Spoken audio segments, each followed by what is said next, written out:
कयूं था सब खां पहिरियां की अहम ख़बरूं PP chairman Bilawal Bhutto Zardari supreme court में शहीद ज़ुल्फ़िकार अली भुट्टो जे रेफरेंस जी ॿुधणी बाद ॻाल्हाईंदे चयो त उम्मीद आहे त पाकिस्तान जी अवामी पीपल्स पार्टी खे ज़रूर इंसाफ़ मिलंदो।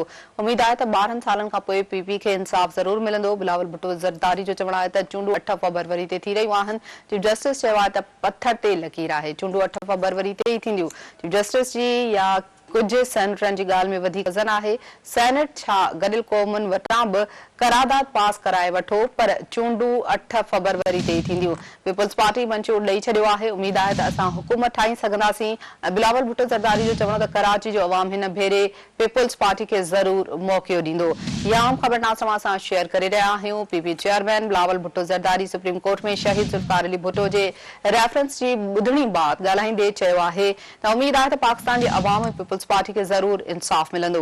उम्मीद आहे त 12 सालनि खां पोइ पीपी खे इंसाफ ज़रूर मिलंदो। बिलावल भुट्टो जो चवणु आहे त चूंडूं 8 फरवरी ते थी रहियूं आहिनि। चीफ जस्टिस चयो आहे त पत्थर ते लकीर आहे, चूंडूं 8 फरवरी ते ई थींदियूं। चीफ जस्टिस जी या कुछ सेनेटरनि जी ॻाल्हि में वधीक वज़न आहे। सेनेट छा गॾियल क़ौमुनि वटां बि करारदाद पास कराए वठो, पर चूंडूं 8 फरवरी ते ई थींदियूं।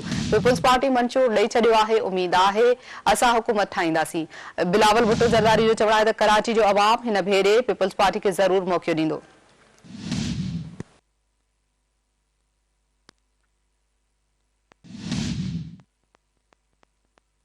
ब्रेकिंग न्यूज़ आहे नाज़रीन शेयर करे रहिया आहियूं। PP chairman Bilawal Bhutto Zardari supreme court में शहीद ज़ुल्फ़िकार अली भुट्टो जे रेफरेंस जी ॿुधणी बाद ॻाल्हाईंदे चयो आहे त उम्मीद आहे त पाकिस्तान जे अवाम ऐं पीपल्स पार्टी खे ज़रूर इंसाफ़ मिलंदो।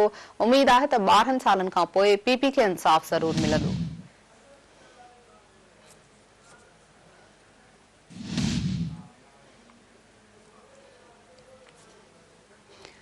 PP chairman Bilawal Bhutto Zardari supreme court में शहीद ज़ुल्फ़िकार अली भुट्टो जे रेफरेंस जी ॿुधणी बाद ॻाल्हाईंदे चयो आहे त उम्मीद आहे त पाकिस्तान जे अवाम ऐं पीपल्स पार्टी खे ज़रूर इंसाफ़ मिलंदो।